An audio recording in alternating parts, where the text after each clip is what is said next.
Welcome back, Saints of Yahweh. Grace and peace be with you all. So this is going to be part 2 of chapter 3 from the book of Matthew. And these are going to be the topics that we're going to be going over in this video. Verse 3 says, "For this is he who was spoken of by the prophet Isaiah, saying, the voice of one crying in the wilderness, prepare the way of the Lord, make his paths straight." And this is found in the Old Testament, Isaiah chapter 40, verse 3, if you want to know where it was from. Now this gets good. So now, in verse 4, "Now John himself was clothed in camel's hair, with a leather belt around his waist." Now this is the first section of the sentence, very important, is because they by saying these, they're referring to Elijah the prophet. Because in the second book of Kings, chapter 1, verse 8, it says that, "So they answered him, a hairy man wearing a leather belt around his waist. And he said, it is Elijah the Tishbite." And the importance is that John the Baptist is Elijah of that time. So because they wanted to know who is John the Baptist, he was Elijah. And Christ acknowledged that John the Baptist is going to go down as the greatest prophet. Okay, and listen, watch this. And he goes, second part of the sentence, "And his food was locusts and wild honey." Okay, so in primitive traditions, in shamanic practices, and just in general in spirituality, food carries a lot of power. And it's also symbolic. And depending on the class of spiritualism, people will say that the food carries symbolic power or it carries spiritual power. In other words, you're gaining energy from the collective consciousness or from the spiritual world to do something. Okay, so for example, it's like this. Usually a shaman or a witchcraft worker or sorcerer, right? Imagine that they want to put a curse on someone. Okay, so they would pick up food, for example, like cayenne pepper, garlic, and onions, right? This food is fiery. They're very harsh. They can make your eyes sting your eyes, and they're very spicy food, right? So what they would do is that they put this food in their mouth and they begin chanting or begin to mumble or incantate a curse over someone's life. And what happens is that depending on their craft, they would use this food as symbolism to carry out a certain manifestation over the person. For in this example, because it's fiery, they would speak curses over the person's life, and symbolically what it would do is it will send these spirits into the person's life, into their kingdom, and then in their life, whoever they're cursing, they would fall under temptations. They will fall under tribulation. They will fall into unfortunate events. You see what I'm saying? So they're speaking words. They're sending a script. They're sending a prayer into the other person's realm. And if the person begins to come in agreement with these thoughts, right? The prayers, the curses sent over them begin to work. They begin to move things in the spiritual realm, and they will begin to challenge the person. They will begin to have heavy thoughts. They will have intrusive thoughts and tormenting thoughts, and it will just cause their life to feel like they're literally on fire. For example, so I just gave you an example. In this case, check this out. His food, John the Baptist's foods, was locusts and wild honey. And we know in Ezekiel, God told Ezekiel to eat certain food and do certain things that would represent, symbolize the things that Israel would happen when he would prophesy over them. Okay, so in this case, John the Baptist was eating locusts and wild honey. So we will begin with wild honey. So honey in general refers to a level, how would I say, a certain level of glory of knowledge. Okay, so it's not like your local honey. Okay, John the Baptist had the wild honey, which means rare. So The knowledge that John the Baptist carried was rare compared to the knowledge that everyone else had during the time. And this is why they began to ask John the Baptist of, who are you? What are you here to do? Are you a prophet of God? And he answered, I am the one, I'm the voice in the wilderness. Okay, so he's saying that the knowledge that John the Baptist had was rare. It wasn't opened up to everybody else. This is why he was a prophet. Usually a prophet carries knowledge that is not easily known by the masses. And that's why they were confused with who John the Baptist was, though they acknowledged that he was a prophet of God. So the knowledge that he carried had a whole different class of glory around it. Okay, when you begin to grow in the Spirit, you begin to have more knowledge revealed to you, and this knowledge carries a different weight of glory. Okay, but the other thing is that, so John the Baptist had rare knowledge, okay, and then there was locusts, which are insects. They were small, but in great number. They had devastating effects on crops. They brought famine. They were just very destructive if a region was hit by them. And this symbolized what John the Baptist did. He made a way for Christ to come. He was the voice in the wilderness, making the Lord's path straight. He was bringing the gospel, preparing the message of the gospel to enter into this world, to enter into this realm of darkness. For Christ, the gospel, is the great light that shined upon the people. And this gospel did shake the kingdom of darkness. It destroyed the kingdom of darkness. And this is what he ate, wild honey and locusts, because the knowledge that he helped bring into this world destroyed the kingdom of darkness. It undermined it. Love destroyed evil. It destroyed fear. Hallelujah. And this is what was symbolized, that sometimes when you would eat or fast for certain reasons, for certain things to happen in your life.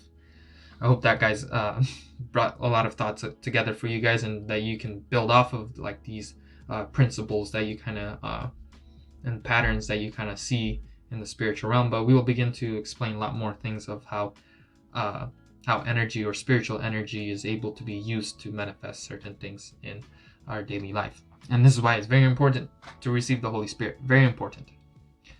And then it says in verse 5, Then Jerusalem, all Judea, and all the region around Jordan went out to him and were baptized by him in the Jordan, confessing their sins.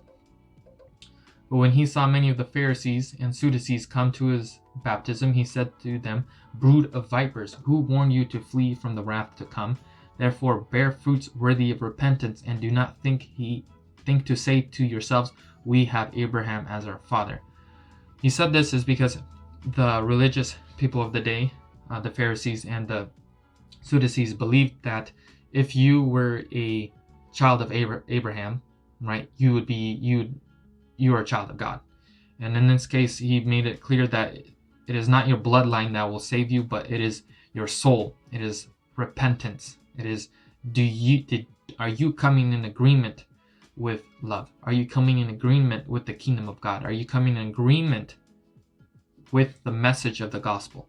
Are you coming in agreement with the principles of grace and mercy? If you do, then you'll be saved, right? Then you'll enter into the kingdom. And it doesn't matter who your father, who your mother is. It depends solely on you. Do you believe in love? Do you believe that love is the way? And it goes on to say, For I say to you that God is able to raise up children to Abraham from these stones, and even now the axe is laid to the roots of the trees. Here he's saying that Israelites are not the only ones that are going to be saved. And because God made the promise that I'm going to save the Gentiles as well, because he made that promise to Abraham. I'm going to make you a father of many nations. Not just a nation of Israel, but many nations, denoting that I'm going to save the Gentiles, other people across the world through this message. And laying the root of the trees is that I'm destroying the ideas of today. That these ideas are not going to save you, but the kingdom of God is going to save you. The message of the kingdom of God is going to save you. It says, Therefore every tree which does not bear good fruit is cut down and thrown into fire. And that's just basically, if you do not believe in the truth, you won't bear fruits of the truth. Therefore, if your tree is unfruitful, it will begin to say that you didn't have any truth on you. You didn't have truth in you. Therefore, you didn't give birth to any fruit. And if you didn't have fruit, that means you didn't believe in the truth. Therefore, if you didn't believe in the truth, you don't enter into the kingdom of God. It's because in the kingdom of God, only those who agreed with the truth enter. And that's even people who agree with the truth, but weren't able to do the truth. Some people believe in the truth, but it's hard to do it because of the lack of knowledge or due to the damaged emotions that they carry. But either way, if you believe in the truth, you enter in the kingdom of God. So it doesn't really depend on what you did. Do you believe in the truth? Do you believe that love is the way? And he says, and then verse 11, I indeed baptize you with water unto repentance, but he who is coming after me is mightier than I, whose sandals I am not worthy to carry. He will baptize you with the Holy Spirit and fire. Okay, he says Holy Spirit and fire. Okay, the Holy Spirit is the spirit of fire. The Holy Spirit is also a feminine being. It is the mother of Yeshua and the wife of Yahweh, the Father, everlasting Father. And when you are baptized, so there's two baptisms. There's one where you go into water, and that's to be washed away from sin. And then there's another baptism of fire that comes over you, which is to purify you. So one is to clean you, the other one's to purify you. And I want you guys to become aware of these three baptisms that took place and are about to take place in the world. So the first baptism was during the flood, the great flood of Noah, right? And then the next one is going to be towards the end, so down later out in the future, which is still supposed to happen, is the fire, which says that the elements of this earth will burn with fervent heat, right? And then there was also the Red Sea, where the Egyptians were chasing the Israelites. The Israelites made it through, but Egyptians got caught in the center. The waters collapsed. It drowned them. And this was symbolic that your tormentors, the bondage, the captivity that you were in, has been washed away. It's no longer after you. But there was the other one, was where the judgment of fire in the wilderness. And this happened is when the Israelites began to mourn and complain against God, saying it would have been better if we were just in Egypt and remained slaves. And this angered God because they kept on complaining and began to curse practically everything that God has already done for them. And what happened is that fire fell from the heaven and it burned the outskirts of Israel. So it burned some of the people around.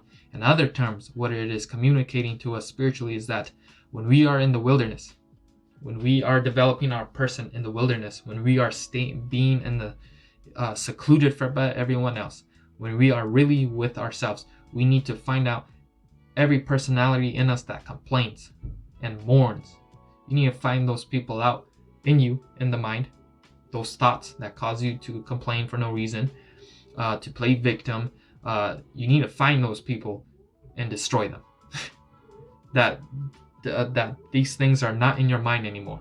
You have to destroy them, that they don't entertain your mind, because when you have complaining inside your spirit, the physical reality will give you things to complain about.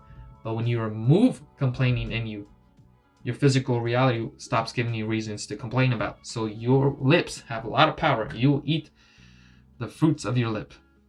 I think that's how it goes. But now I want you to notice here in verse 12, he says, his winnowing fan is in his hand, and he will thoroughly clean out his threshing floor and gather his wheat into the barn, but he will burn up the chaff with unquenchable fire.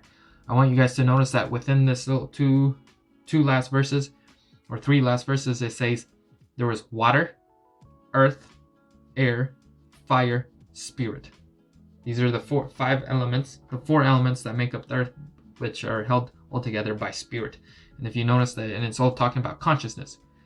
So in this case, in verse 12, where it's talking about the thrashing floor, the winnowing fan for the air, and then he says the fire at the end. So in other terms, is that out of your ground, in your mind, in your consciousness, there is wheat that grows, and there's also chaff that grows. And what has to happen is that through life, the wind, right, the breezes, the experiences that we have, through this you'll begin to divide the chaff from the wheat. You will understand that, okay, these thoughts in my life cause me to do good, and these thoughts in my life cause me to do evil. So you begin to separate your beliefs and ideas, which are righteous and unrighteous, wicked and godly. You see what I'm saying? Through life, through experiences, we begin to divide these. And then when we begin to divide these, in the end, we want to burn what is unneeded. And that can happen when you pray in tongues. When you pray in tongues, what happens is that it's a spiritual fire. And like, for example, you know how there's certain charms. When there's a charm and the person put a prayer on it or incantation over it, you burn it. And what happens, it burns it and it releases the spirit that was inside the charm, the evil spirit that was in the charm, and it forces the evil spirit to go back where it came from, and the charm is cleansed. Okay, so the same thing, you can take that the Holy Spirit burns away all evil and all wickedness in you, inside your temple. It begins to burn, it begins to purify. And that's what Paul means, that pray in the tongues and edify yourself in the Holy Spirit. Don't quench the Holy Spirit. Don't put out the fire. Pray in tongues every day. Every day. If you speak in tongues, pray in it, because it's fire. It's spiritual fire, and it burns wicked spirits. It burns and it begins to loosen up false beliefs in your being, and it will become easier for you to change your identity and grow into the Spirit. So let's continue. I hope that guys really helped. That was some great stuff. Verse 13, then Yeshua came from Galilee to John at the Jordan to be baptized by him. And John tried to prevent him, saying, I need to be baptized by you. Are you coming to me? But Yeshua answered and said to him, permit it to be so now, for thus it is fitting for us to fulfill all righteousness. Then he allowed him. Therefore, what Christ said is that I need to be baptized by you is because in the Old Testament and the prophecies, this is what is written of me, and I need to do what was written of me. Therefore, Yeshua stuck to the word and he stuck to it, and therefore that's why he was baptized. And with this, now verse 16. When he had been baptized, Yeshua came up immediately from the water, and behold, the heavens were opened to him, and he saw the Spirit of God descending like a dove and alighting upon him. And notice that the dove is a feminine. It's a feminine, and this is why the Holy Spirit comes upon you, which is a feminine being, also evidence that the Holy Spirit is a feminine being. And then a dove and alighting upon him. And verse 17, and suddenly, a very important verse, and suddenly a voice came from heaven saying, this is my beloved Son, in whom I am well pleased. That is a very important verse, is because that verse will be the verse that allows Yeshua to go through his wilderness and the temptations. It's because of this, and we all have this in our own life, and we will address it in a future video. But other than that, guys, I hope this chapter was opened up to you, and your answers and your questions that you had were answered. But other than this, guys, I'll see you guys in the next video. God bless you. Bye.